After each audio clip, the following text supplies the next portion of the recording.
డాగ్స్‌ని లేదా మీ పెట్స్‌ని యూట్యూబ్‌లో అమ్మాలంటే మా ఛానల్ వాట్సాప్ నంబర్‌కి వీడియో పంపించండి.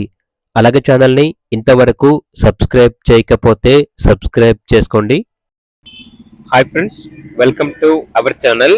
ఈరోజు మీకోసం sun conure yellow dominated hand feed chicks మరియు 2 సన్కోనూర్ ప్రోవిన్ మేల్స్ అనేవి అమ్మకానికైతే తీసుకురావటం జరిగింది. అంతేకాకుండా ఈ బర్డ్స్ వచ్చేసి చాలా యాక్టివ్గా ఉంటాయి. ఎటువంటి హెల్త్ ప్రాబ్లమ్స్ అనేవి ఏమీ లేవు. ఇక లొకేషన్ వచ్చేసి గుంటూరు, ఆంధ్రప్రదేశ్. ఓనర్ నేమ్ వచ్చేసి షేక్ ముజ్వీర్. ఇక బర్డ్స్ కావాలన్న వారు ఈ వీడియో కింద టైటిల్లో ఓనర్ నెంబర్ అనేది డిస్ప్లే చేయడం జరిగింది. ఓనర్కి కాల్ చేయండి. అలాగే ఛానల్ని ఇంతవరకు సబ్స్క్రైబ్ చేయకపోతే సబ్స్క్రైబ్ చేసుకోండి. Thank you. By by.